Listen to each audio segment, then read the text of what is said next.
Hello, आज के इस वीडियो में मैं आपको दो अपडेट दूंगा। पहला update Nepal civil aviation authority का सर्कुलर जो कल रिलीज़ किया गया था, जिसमें उन्होंने इंटरनेशनल फ़्लाइट्स के सस्पेंशन के बारे में बताया है, उसके बारे में आपको अपडेट करूंगा। दूसरा, इंश्योरेंस विथ कोविड कवर, ये रिक्वायरमेंट्स है अभी न्यू विजिटर्स के लिए, तो इसके बारे में कुछ अपडेट्स है वो आपको मैं शेयर करूँगा। वीडियो को आप पूरा देखिएगा। पहला अपडेट जो है वो नेपाल सिविल एविएशन अथॉरिटी का सर्कुलर है, जो आप लोगों को अब तक पता चल गया होगा। जिनको नहीं पता है उनके लिए मैं ये अपडेट दे देता हूँ ताकि आप आगे का प्लानिंग उस हिसाब से कर पाएँ। 3 मई 2021 को इन्होंने एक सर्कुलर रिलीज़ करा था, जिसमें इन्होंने कहा था कि जो भी इंटरनेशनल फ़्लाइट्स है वो 14 मई तक सस्पेंड कर दिए जाएंगे रात के 12 बजे तक। ओके, कल जो सर्कुलर आया है इसमें उन्होंने कहा है कि इंटरनेशनल फ़्लाइट 31 मई रात के 12 बजे तक सस्पेंड कर दिए जाएंगे। और इन्होंने उसमें 2 पॉइंट भी और बताया है एयरलाइंस को उन्होंने कहा है कि आप इन ड्यूरेशन में 31 मई तक कोई भी बुकिंग नहीं करेंगे इंटरनेशनल फ़्लाइट्स का, और अगर आपने बुकिंग करा है ऑलरेडी पहले का तो उनको या तो आप कैंसिल करके रिफ़ंड कर देंगे या आप डेट को एक्सटेंड कर देंगे। इस सर्कुलर में इन्होंने बस इतना कहा है। ओके, अगर आप अभी नेपाल में हैं तो अभी आप क्या करेंगे? मेजर आपके पास 2 ऑप्शन है ब्रॉडली अगर देखा जाए तो। पहला कि आप इंतज़ार करें कि फ़्लाइट खुलेगा तब मैं जाऊंगा। दूसरा कि आप इंडिया वापस आ जाएं। दूसरा ऑप्शन है मैं रिकमेंड नहीं करूंगा किसी को भी, क्योंकि अगर आप इंडिया आते हैं तो आपको फिर से जीरो से शुरुआत करना पड़ेगा। और आप अगर नेपाल में अगर रुकते हैं अभी, क्या पता एक हफ्ते बाद कुछ नया सर्कुलर आए और फ्लाइट सऊदी अरेबिया के लिए या फिर कोई भी तीसरे कंट्री के लिए फ़्लाइट जाने का परमिशन दे दे। और एक बात और है कि अगर आप वापस इंडिया आ जाते हैं तो आप सऊदी जाएंगे डेफिनेटली कभी ना कभी, तो आपको इंस्टीट्यूशनल क्वारंटीन करना पड़ेगा। लेकिन अगर आप 20 मई से पहले सऊदी अगर चले जाते हैं तो आप ये इंस्टीट्यूशनल क्वारंटीन से बच सकते हैं। ये इंस्टीट्यूशनल क्वारंटीन 7 दिन का रहेगा और इसके जितने भी खर्चे रहेंगे वो पैसेंजर को बेयर करना पड़ेगा, जो कि ट्रैवल टिकट में इंक्लूड होगा। तो अपने आप को 1 हफ्ता का टाइम दीजिए, देखिए क्या नया अपडेट आता है नहीं आता है। हम लोग जो भी लोग हैं, चाहे वो नेपाल में है या कहीं पे भी है, वो क्या कर सकते हैं।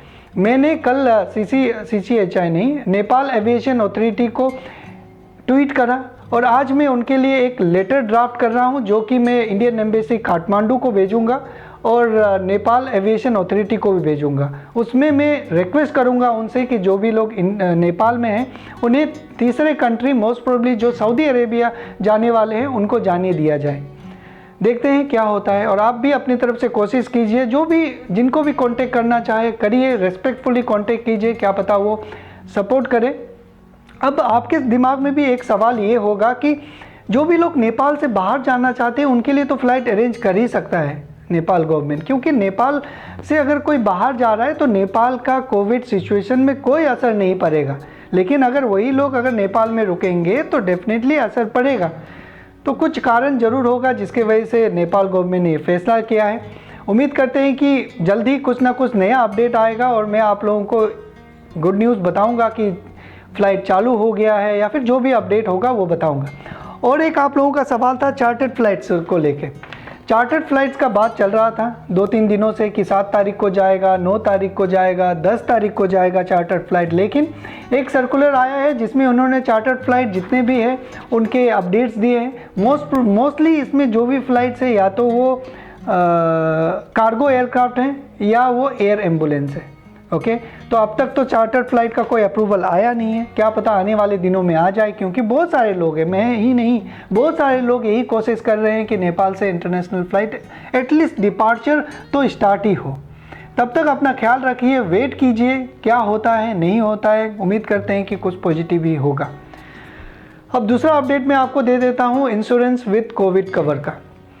एक सर्कुलर आया था जिसमें इन्होंने ये कहा था कि जिनके पास विजिट वीज़ा, टूरिस्ट वीज़ा और उम्रा वीज़ा है वो अगर सऊदी अरेबिया आते हैं तो उनके पास मैंडेटरी है कि इंश्योरेंस विथ कोविड कवर होना चाहिए। इसके लिए मैंने CCHI को ईमेल भी करा था।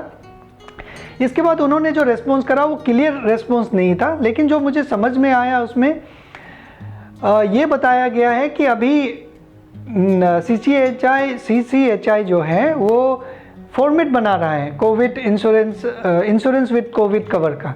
अभी तक फाइनल नहीं हुआ है, और जो लोग कल आए हैं विजिट वीज़ा वाले, उनको इंश्योरेंस विद कोविड कवर नहीं पूछा गया है, नॉर्मल इंश्योरेंस से ही वो आ चुके हैं। तो इससे मुझे लगता है कि जो अभी आने वाले दिनों में न्यू वीज़ा स्टैंपिंग होंगे, विजिट वीज़ा हो या फिर उम्रा वीज़ा हो या टूरिस्ट वीज़ा हो, उन लोगों को ये इंश्योरेंस विद कोविड कवर लेना पड़ेगा। अब इसमें और एक सवाल है कि जो वर्क विजिट वीज़ा वाले हैं उनको चाहिए या नहीं चाहिए। अब ये भी एक कन्फ्यूज़न है, क्योंकि जो GACA का इंस्टीट्यूशनल क्वारंटीन गाइडलाइन आया था उसमें ये कहा गया था कि 7 दिनों तक लोगों को क्वारंटीन रहना पड़ेगा और सबके पास कोविड कवर इंश्योरेंस होने पड़ेंगे। अब जो लोग 7 दिनों तक सबके पास कोविड कवर इंश्योरेंस होने पड़ेंगे, उन्होंने 3 कैटेगरी कहा था कि उन लोगों को नहीं चाहिए। एक सिटीजन को, दूसरा चाहिए रेसिडेंट को जिनके पास इकामा है उनको इंश्योरेंस नहीं चाहिए, तीसरा इन्होंने कहा था GCC सिटीजन को। ओके, बाकी जितने भी कैटेगरी है सबको चाहिएगा। उनमें से जो न्यू वर्क विजिट वीज़ा वाले हैं उनको भी चाहिएगा। अब जो न्यू वर्क विजिट वीज़ा वाले हैं जब इंडिया से आते हैं तो उनको इंश्योरेंस नहीं चाहिए होता था, लेकिन अब चाहिएगा। तो अगर आप न्यू वर्क विजिट वीज़ा पे आ रहे हैं तो अपने एम्प्लॉयर, कफिल, स्पॉन्सरशिप, जिसको भी आप जिसके थ्रू आ रहे हैं उनको बोलिए ये बात कि हमें एक इंश्योरेंस दीजिए जिसमें कोविड कवर होना चाहिए। तो ये अपडेट्स था आप लोगों के लिए। अब जैसे ही कुछ नया अपडेट आएगा डेफिनेटली आप लोगों के साथ शेयर करूंगा ताकि आप लोग अपडेटेड रहें और अपना ट्रैवल प्लान करें। तब तक अपना ख्याल रखिए। अब न्यू वीडियोस में आपको मैं जो GACA का इंस्टीट्यूशनल क्वारंटीन गाइडलाइन है उसके बारे में डिटेल में लाइन बाय लाइन सारे बातें बताऊंगा ताकि आपको कंप्लीट इन्फॉर्मेशन मिल पाए। Thank you very much.